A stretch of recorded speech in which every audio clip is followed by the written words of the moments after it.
So I'm Prerak Mehta. I'm the founder of NetMafia, which is a web design and SEO marketing agency where we help local businesses, SMEs, and enterprises to scale their business online through search engine optimization. I am also documenting my journey on YouTube where I post content going through my work, which I like to call it as my work vlog. And I also have published few courses on Udemy and Skillshare, which takes us through programming, SEO marketing, and web design.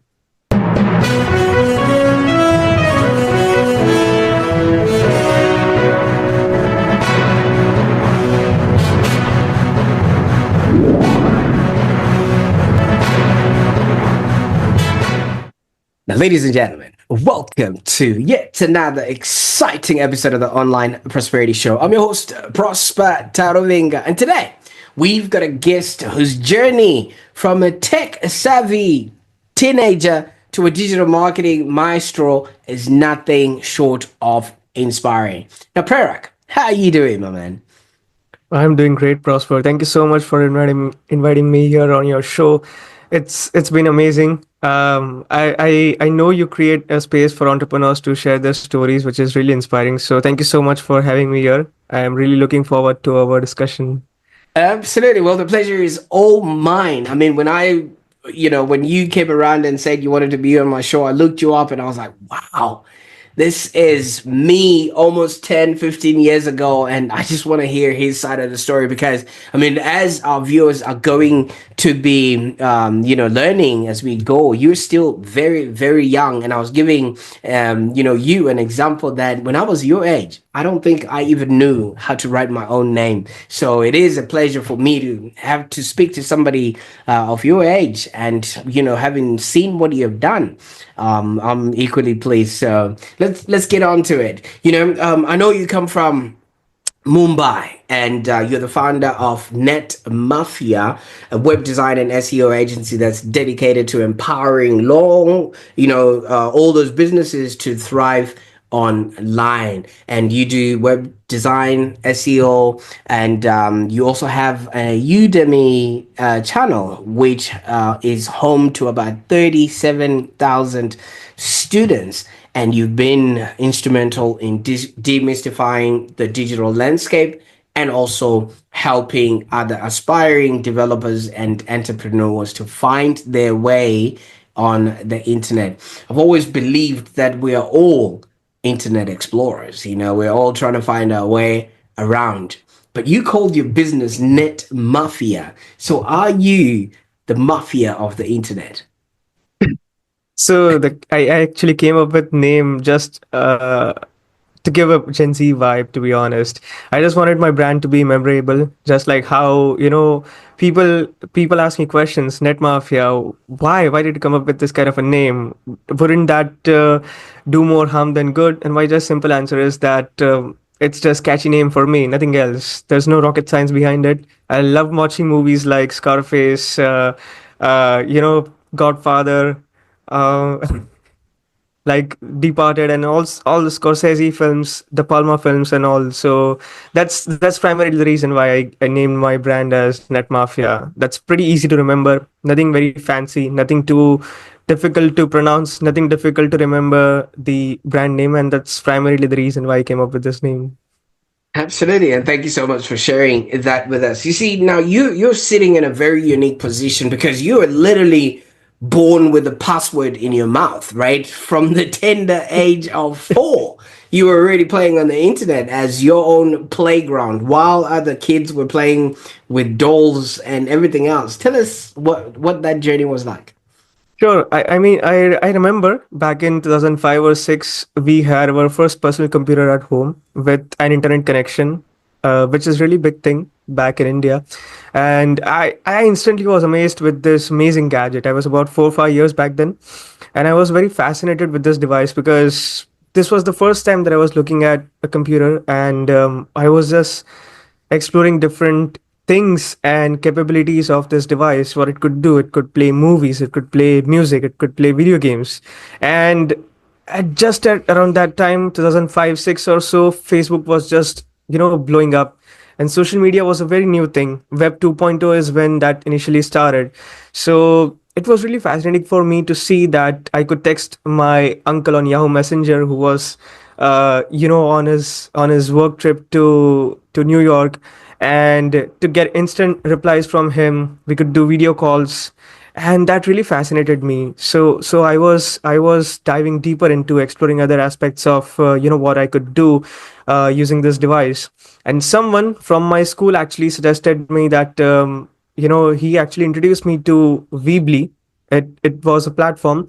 It was a free no code website builder too. I'm not quite sure if it's still live now, but it all started back then.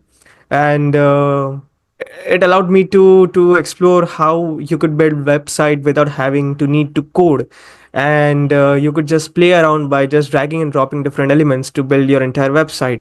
But the problem was back then it was really beta stage. It wasn't really fully optimized. It didn't have plethora of plugins like how WordPress now offers, and the different themes that it offers. And even optimization back then, it was terrible. I mean, the website used to load very slowly. It was not that fast. It didn't have many other features like having the appointment booking side of it. But I was just exploring to see what you could do with internet, with computer, how it could help other businesses, and just explore what is there, what is more to there. So that really interested me to pursue my education in engineering. Absolutely, and thank you so much for taking us on that journey. I think you're talking about Weebly, the Weebly site. That's the Dragon. Yeah, Absolutely. yeah. Now, Prerak, obviously you would have been brought into this whole world from your parents or the environment that you grew up in. What was it like at home that the parents could afford an internet connection and computer? What sort of work were they involved in, and what were the lessons that you learned from that? I would say that my dad was actually started his business. It was his first business back then, and uh, computers, laptops was new thing.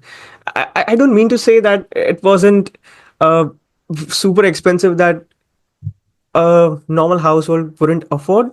But what I'm trying to say is that back in the day, having a personal computer for something a 4 5 year old would explore is very new, because parents would just keep their kids out of those new expensive devices and wouldn't allow them to do so. But my parents actually allowed me, and they never stopped me from doing anything. They always supported me for everything that I wanted to do. And as far as your question goes, what they did in terms of their career and the professional aspects of it, my dad was actually running his business. My mom was a housewife back then. She's now running her own school coaching, so she's doing pretty good. So is my dad. So yeah. And what were the sentiments around being on the internet? I mean, I've got kids myself right now, and I really sort of limit their Hmm. internet diet because there's very bad actors on the internet, so you can never know what was that for you at that time when the internet was not quite known.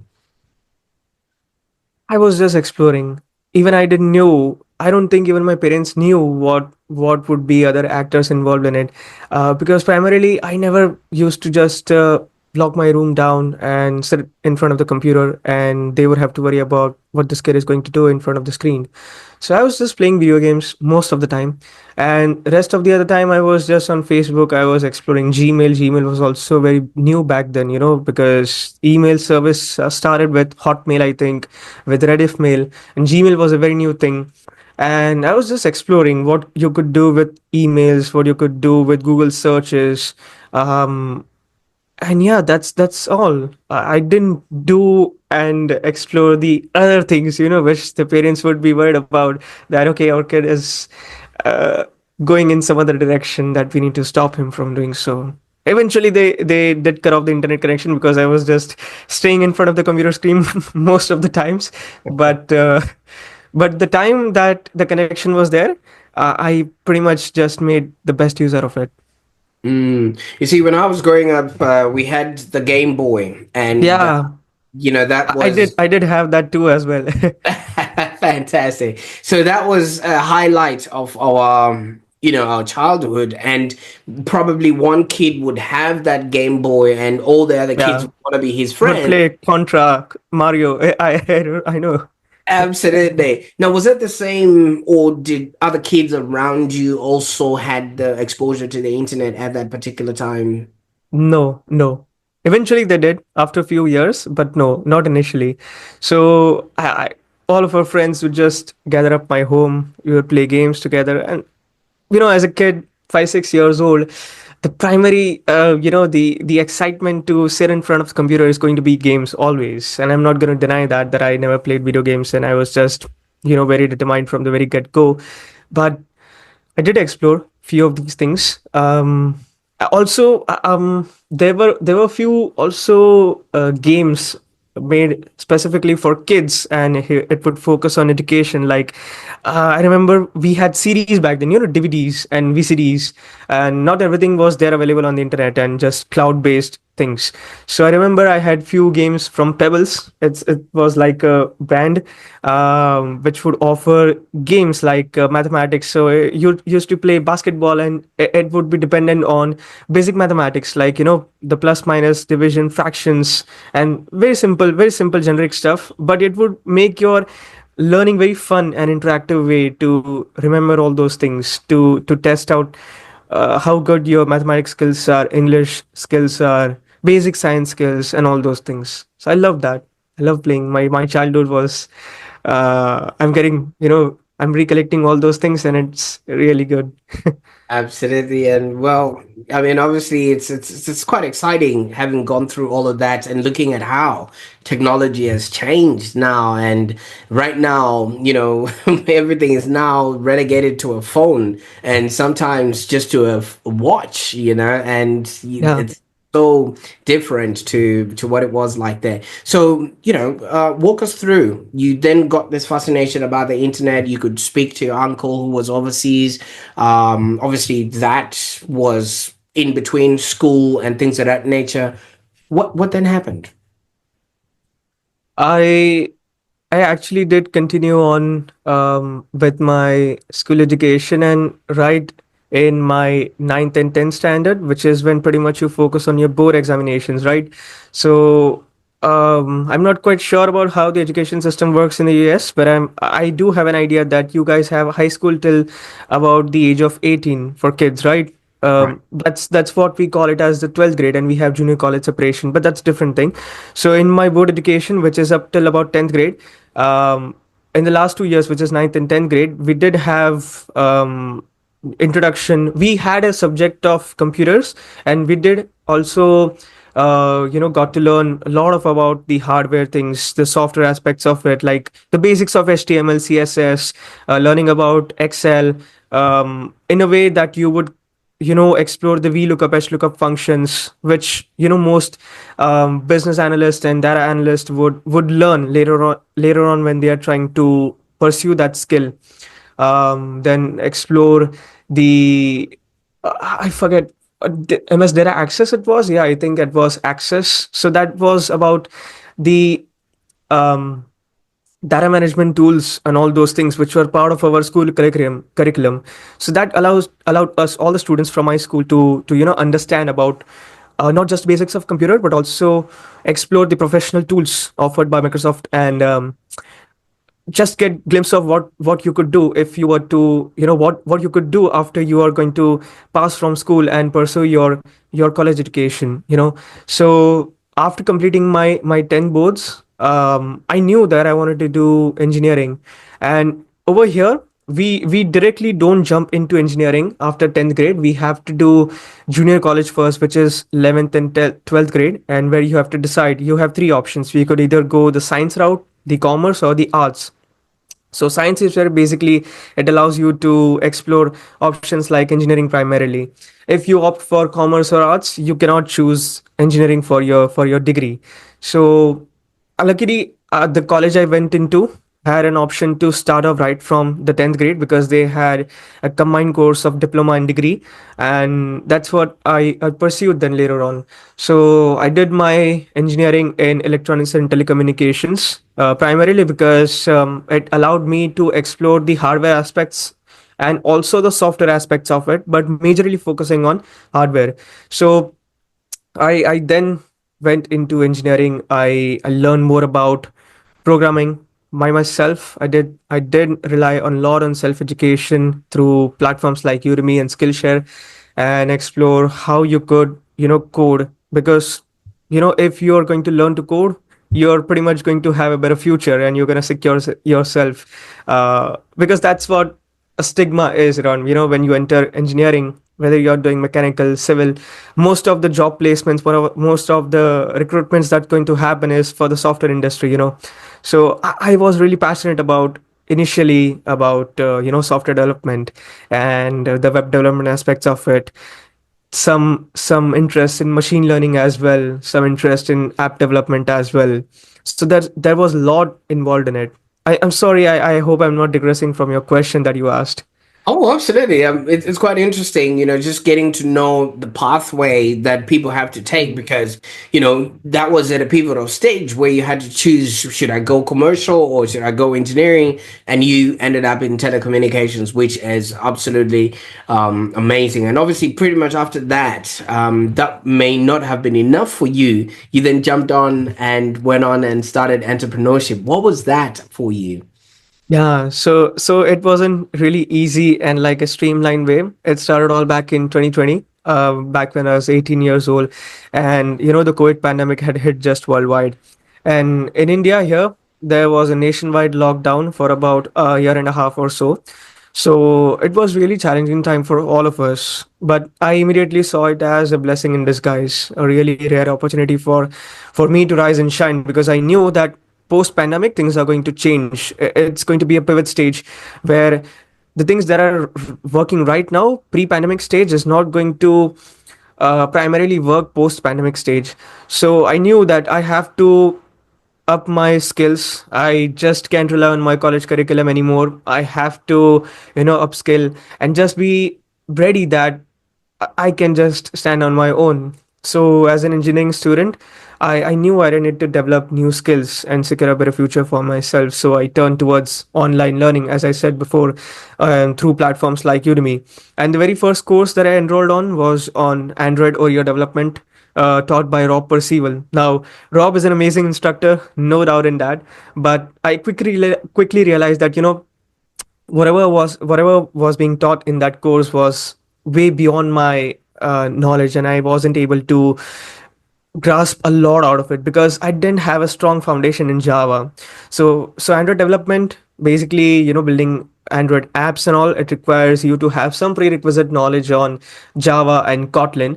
Although that course did cover which you could learn more about Java and Kotlin, but I didn't have that kind of grasping power initially back then. So I faced a lot of tough times to complete that course. But after completing the course, one thing that I realized that just whenever you enter Udemy, at the top navigation bar, you have an option when you are exploring your existing courses where you have enrolled in, which is the My Learning tab. And just besides it, you have an option to teach on that platform. So that made me think that, okay, is that so easy and so accessible for everyone to teach on that platform? So I began my research phase. And because, I knew that there is a big demand for these kind of courses, pre-recorded courses. And also, I always had the passion of, having financial independence and just doing something which others probably are not doing.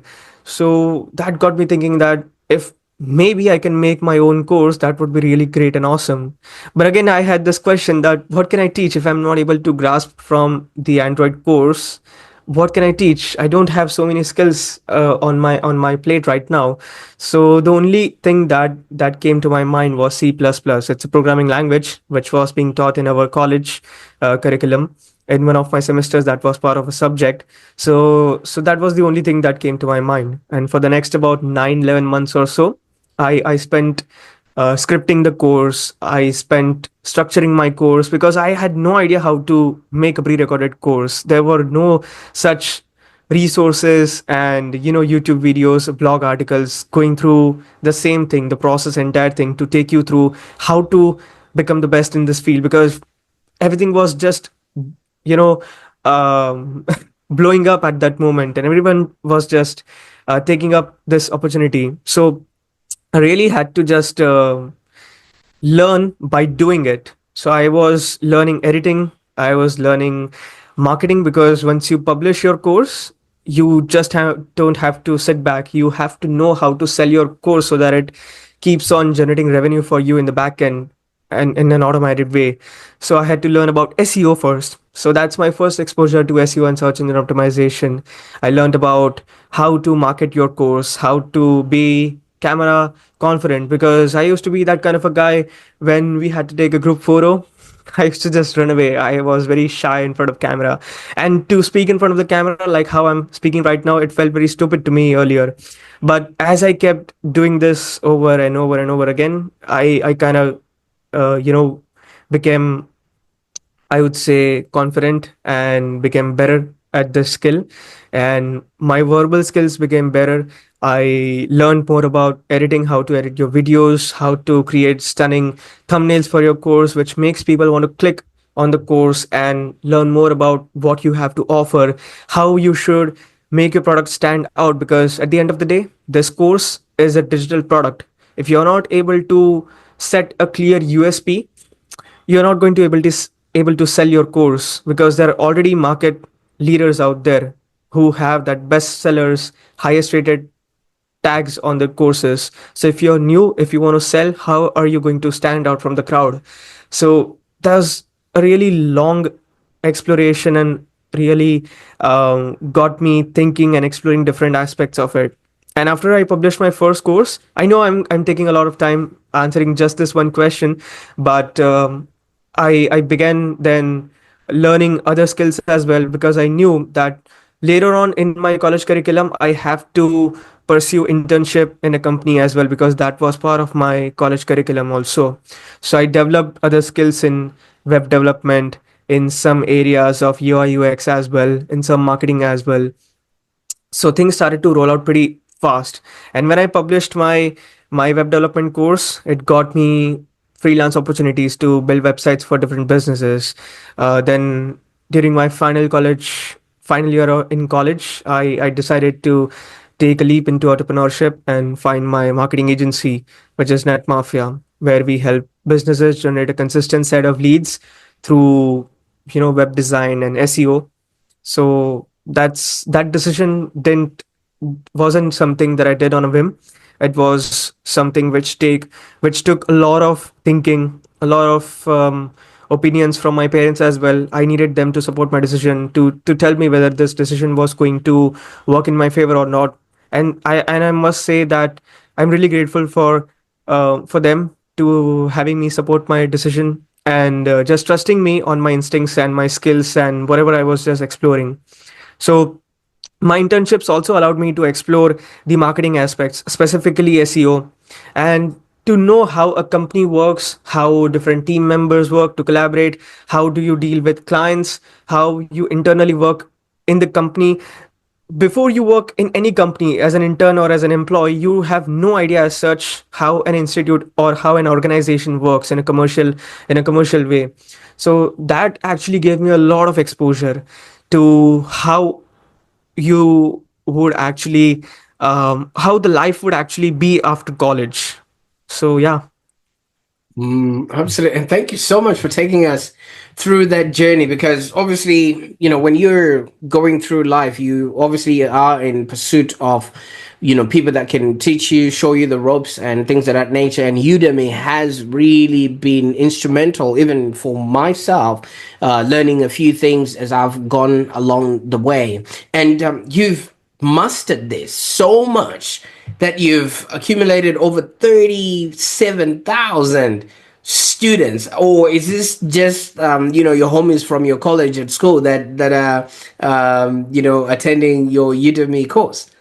No. So initially, I think the primary reason why so many people enroll in my course, I must admit that I did hand out few of these free enrollments to my courses, because that's what recommended by Udemy as well. When you are just starting off and you want to gain traction to your course and know how your course is performing, so that you get to know some feedback from your students where you're lacking and where you need to improve on, you do need to offer these access to different people. So there are different Reddit and Quora groups where you could just distribute these different coupons and let people enroll in your courses.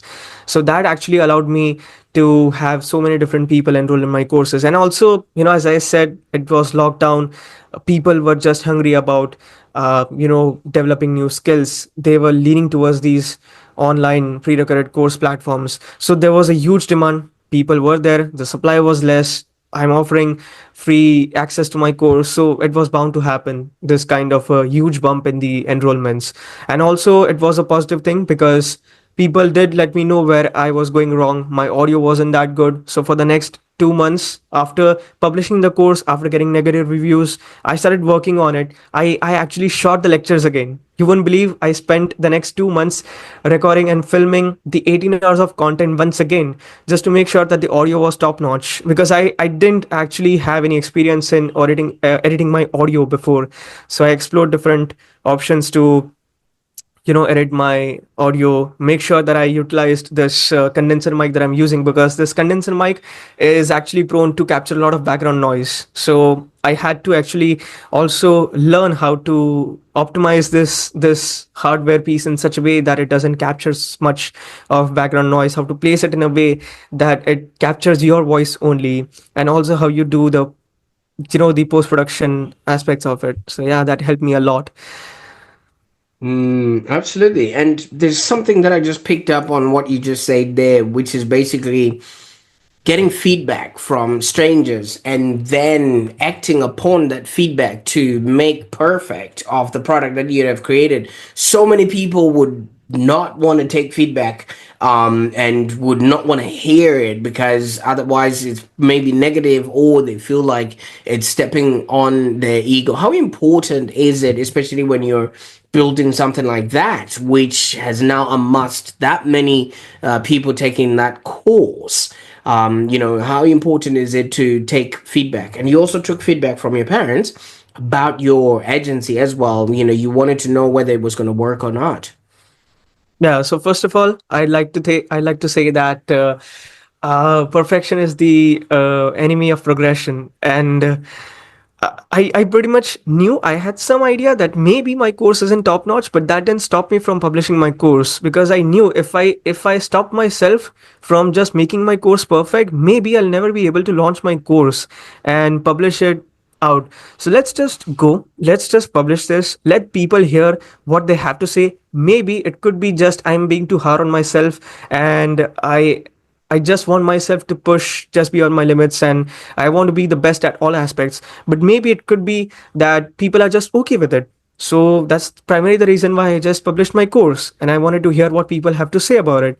Because when you start to hear what people have to say, because those are the people who are going to enroll, who are going to pay for the course, because they are your potential customers for, or I should say, the intended buyers. So if you don't hear from them, you're not going to go a long way, right? You're making courses for them, not for you.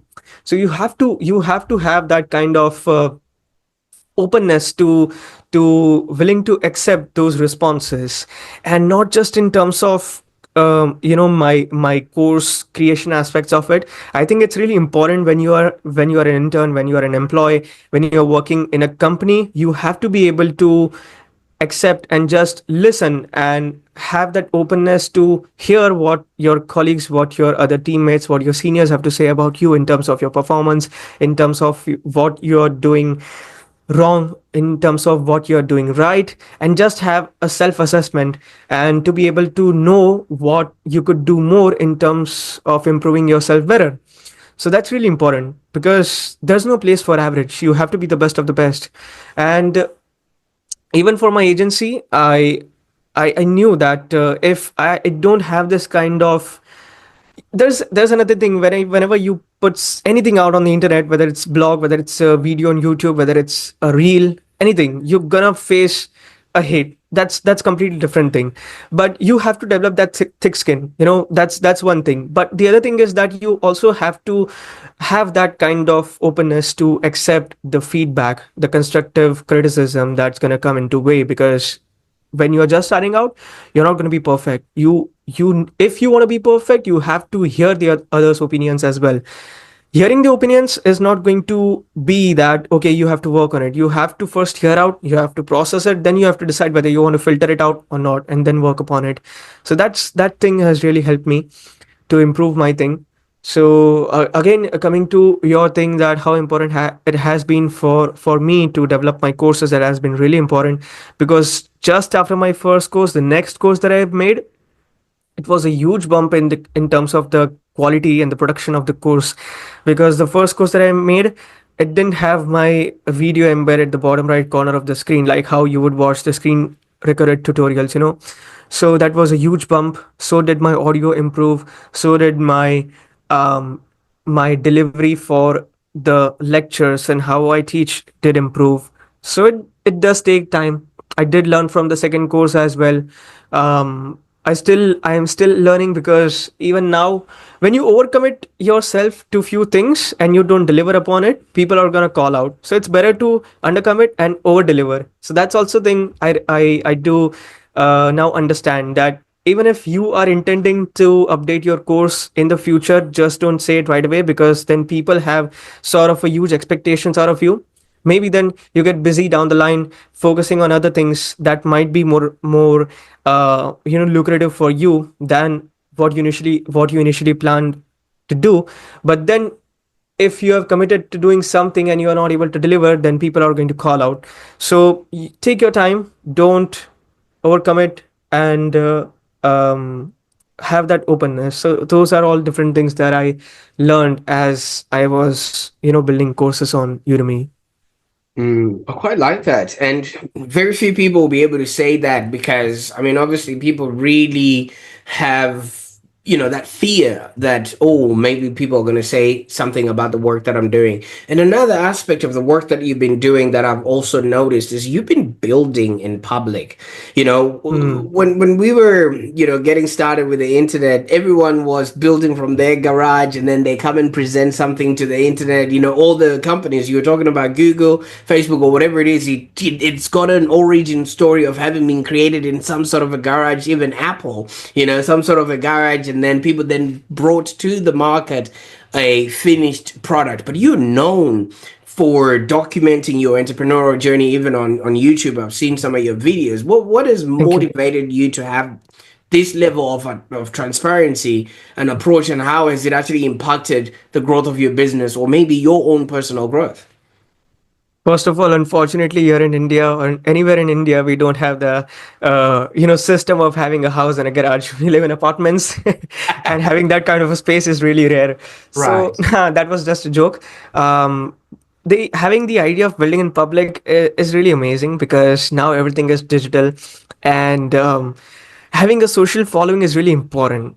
Not just to be famous, but just to be able to put your brand out in the public and be recognizable, be authoritative in your niche, being able to get trust from other sources, so that when you're trying to outreach to different prospects, so that you could turn them into your clients for your business, people can trust you that okay, you're putting out some content, you're a legitimate source, we can trust on you. So these are the different signals that you could do with the help of publishing blog posts, posting reels on Instagram or LinkedIn, Facebook, or maybe even documenting your journey on YouTube. That's what I primarily do on YouTube.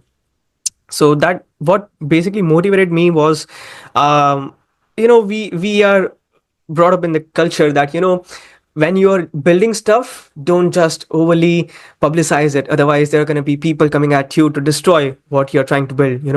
We always fear that someone is going to destroy us, but I have this other kind of thinking that who is going to destroy me? Why would someone come in to destroy me? I mean, okay, there might be few people who might get envy or jealous about it, whatever I'm doing, but if you're trying to build in public, I think there will be more people who will get inspired by you than people who will get envy or jealous by you. you know. So when I was actually, learning about different things like SEO, web design, building business, people are just teaching you what to do because they are established in their fields. They are in their business for a very long time. I'm just starting out, and if I want to put content, if I want to be trustworthy, I can just teach. Why are people going to be trusting me if I'm just starting out? So the best way to get in action and just be trustworthy is to just build and just say that, okay, this is what I'm doing, and documenting my journey. That way you're also not being overly expert in your field and also not being so overly newbie, because you are just documenting whatever you're doing, so you are better than what someone is not doing. And you're also, in a way, not being someone who is a self-proclaimed expert, and I'm not just the only one who's doing this kind of stuff. Maybe I might be one of the very few new here from India, but I think Jackie Chu from Index C, he's doing, and he has been inspiration behind uh, this thing, the concept of building in public. Because I saw his YouTube videos, although the format of his videos is kind of different than what I do, but the inspiration came from him actually to start this kind of thing. And also Gary V, Gary Vaynerchuk, he is really a big in digital marketing, and a big expert in talking about how to scale your business in terms of online and leveraging different social media tools, and leveraging this social presence kind of a thing. And he always iterates upon this thing of don't create, or I think I'm just missing out somewhere. He It's actually quoted this, document, that yeah, yeah, don't document, yeah. yeah, don't create, document it. So that also stuck in my mind, that okay, this is really good, that I could just document. I don't have to worry about creating new things, because when you're creating new things, there are going to be times that you're going to be running out of content. You're going to be running out of ideas. You're going to be burnt out. But you're just documenting your journey, whatever you're doing in your company for your clients, and you're just basically documenting whatever you're doing for them, and you're just posting out in the form of content. That this could do things in a parallel way. You're just focusing on one thing at the same time you're doing other stuff as well. So this is really easy for me to put out stuff on YouTube, and I like to call it as work vlog. Mm.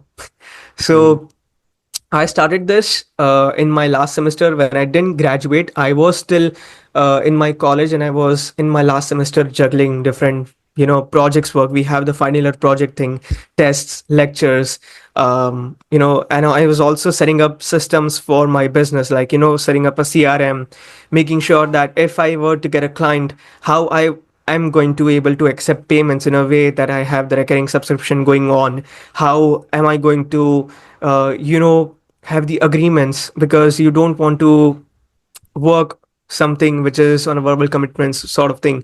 So having to plan out a structure for your company, build a website for your business, plan out an SEO strategy, plan out different outreach methods, the client acquisition methods actually, the inbound form of leads, the outbound form of leads, and different things. So I was doing that in my last semester, and also documenting my journey on YouTube.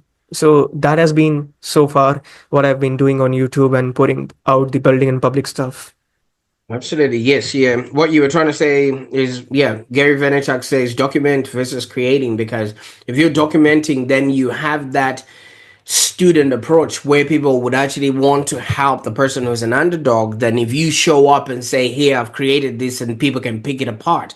And I think that's quite clever, because obviously, looking at your age, you're helping local businesses, and most of these local businesses are even older people. You've given reference to your mom, who's Not now just started. local businesses, we are also working with SMEs and enterprises, big level enterprises. Like the clients that we are working with right now, they are consulting firms based out in, they have multiple locations across Australia, Shanghai, Hong Kong, Singapore, and so on. And they are looking to expand into different countries as well. So we are not just limited to, I'm sorry to cut you off guard, but we are not just limiting ourselves to local businesses, but also with enterprises and big scale businesses.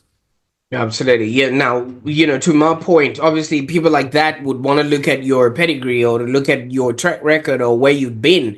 You might not have the time in the game, but you actually have, something to show for it, which basically is more than what a lot of people would say. I've got 20 years of experience, but all they have is a certification that they had 20 years ago and nothing to show with what has happened. And in the space that you're working in, there's always changes. You know what I mean? Like from the time that you started, you were talking about a CD, and then it moved on to MP3, and then it moved on to hard drives, and now it's a bit overcast. I don't even know which cloud has got all my data right now, looking on the outside there. So, in this whole space, you've been a what I call a netizen, somebody who was born onto the internet and obviously made it your playground.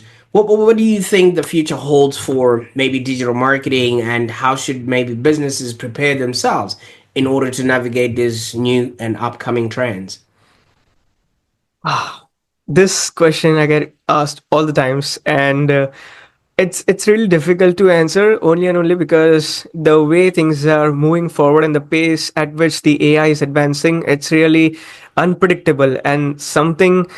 Even though if I comment out on things which I hope or I expect things to pan out some certain way, it might just happen in a matter of few months. So I don't really know what's going to happen in the next few years.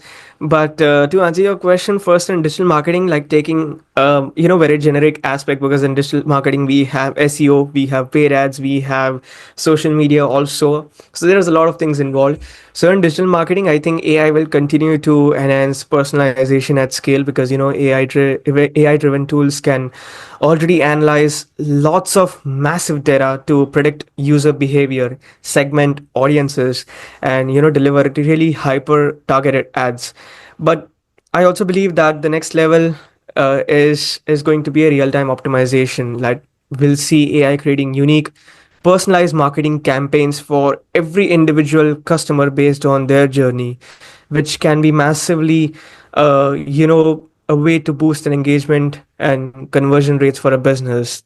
When content creation and SEO is considered, I think AI will become even more efficient at generating high quality humanized content pieces. Like right now, tools like GPT-4o Mini and so on and cloud are really great at assisting with content generation. But I think in future optimization and the backlink outreach aspects of it will actually, it will evolve. And Google will also evolve its algorithms, because right now what we are seeing is that AI overviews and the search generative optimizations is kind of replacing the SEO, is what most of the people are calling, but I don't like to call it like that. Generative engine optimization is what's next thing.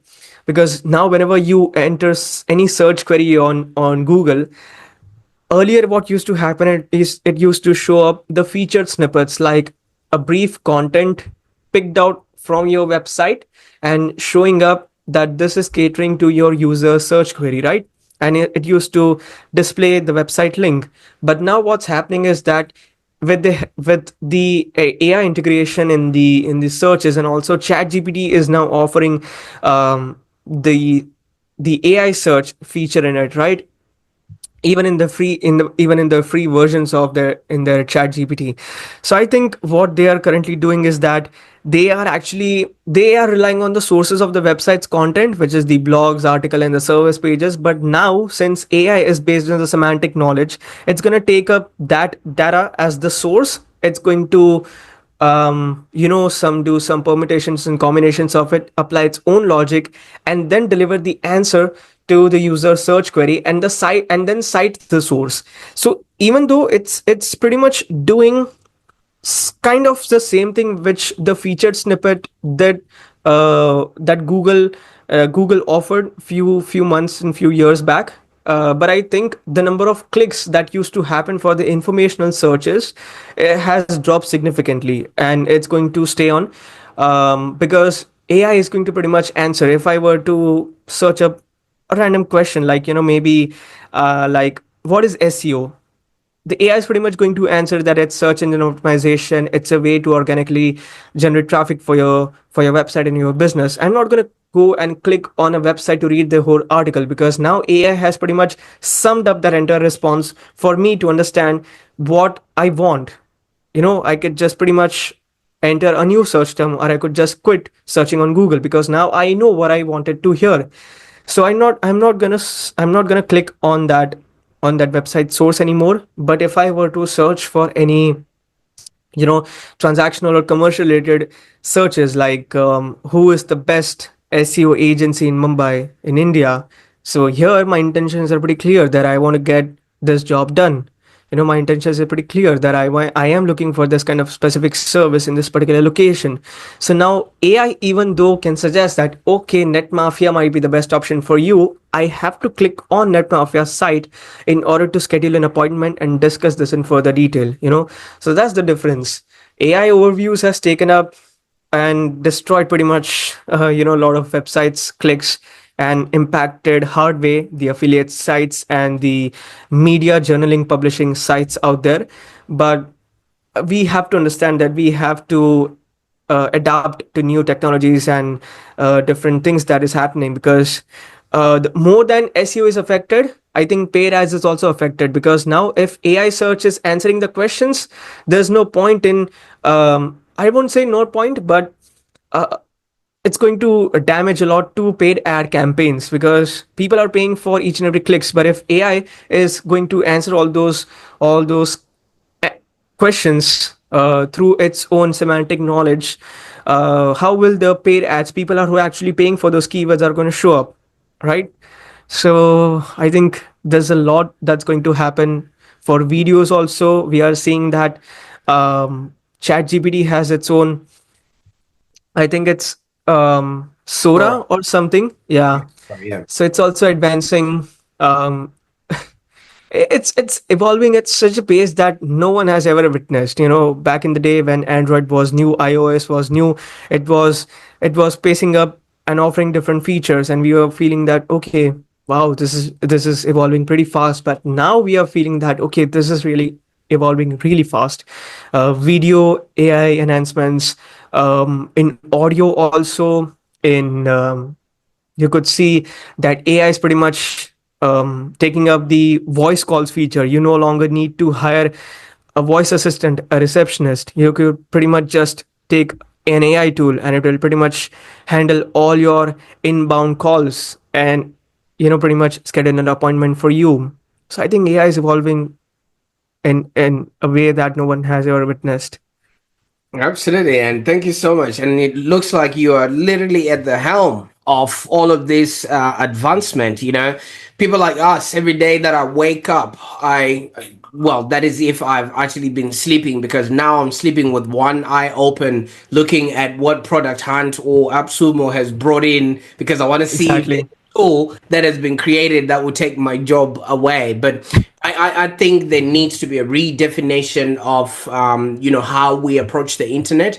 It used to be a space where I think when people started, they would use the yellow pages, or the yellow pages, which basically were Mhm. in alphabetical order, and people would know that if your business is websites, then that means you're the one that's appearing first. Then Google came across, which basically disrupted that alphabetical system, and it made it possible for any letter to appear first, as long as it's fully optimized. Now, with the advent of AI, there's no more need to even go to the next stage of going to the website. It's all just happening within the platform in which you're making that inquiry from. So I think there needs to be a redefinition of what SEO is. And I'm working with a working title here as an expert like yourself. Maybe you can, tell me if I'm on the right direction or not. So instead of calling it SEO,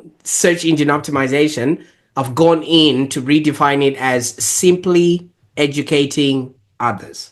What do you think about that? That's awesome. That's an awesome way. I'm gonna keep that and say in my other podcast. Don't worry, I will tribute. I will actually, cite that it's coming from you. But that's a really interesting take. That it's actually, it's an awesome way to reframe SEO. Yeah. Yeah, because people are coming to the internet to find information, to be educated, or to do an e-commerce transaction. So, Hmm. or to be entertained. So you're simply entertaining others, simply educating others, or simply e-commercing with Hmm. others. That way, once you've got all that education or all that entertainment there, your website might actually be picked up by the AI that might then lead people to then get to know, like, and trust who you are. But that's beside the point. That's a story for another day. How can people get a hold of you? I mean, obviously, I know you're a citizen of the internet or you're the mafia of the internet, but what's the best way that people can get a hold of you there, Prerak? Well, if anyone listening to this podcast wants to get their SEO or website built for their business, they can reach out to me on NetMafia, which is NETMAFIA.co.in. If they would like to explore my courses on Udemy, they can pretty much Google up and type in Prerak Mehta NetMafia, and they'll pretty much, find out my Udemy, my Skillshare, my YouTube channel, and my different social media profiles as well. And also, I have a small gift to offer to all your podcast listeners, a short PDF, which is like an SOP guide I made for business owners to get ready with SEO. This is like a full guide on how to actually get started with SEO by themselves, so that pretty much they can get started with and get some traffic in a span of 90 days or so. So I would love to share it with the audience. You can pretty much link that source in your description, podcast description, and they can fill in that form, opt-in form, and they'll get that SOP guide in their inbox. Fantastic. And thank you so much. I'll definitely make sure that all those links are in the show notes. And given, your track record of educating others, definitely you started simply educating others a very long time ago. Thank you so much, Prosper. It was really great to be on your show. I had a wonderful conversation, and I hope your audience finds a lot of value from it. Thank you. Not a problem. Well, you shared your remarkable journey and all those invaluable insights with us. And I think a lot of people would take so much from this, especially the fact that you don't necessarily have to create for the masses. You can literally document your way to success. So I appreciate your time. And for those that are listening right now, thank you so much. I know it's been a long episode, but yes, we were simply educating others and in some ports, simply entertaining other people as well. And if you found this episode enlightening, we actually encourage you to maybe rewatch this or share this with somebody who is looking to build a business for themselves that's profitable and enjoyable. I definitely think there would be a thing or two that they can learn from Prerak's journey and all the themes that we have discussed here. And if you got everything that you want from this particular episode, don't forget to subscribe to the Online Prosperity Show for more insightful content that you will empower you to thrive in the digital landscape. Until next time, keep educating others, keep entertaining others, and bye for now.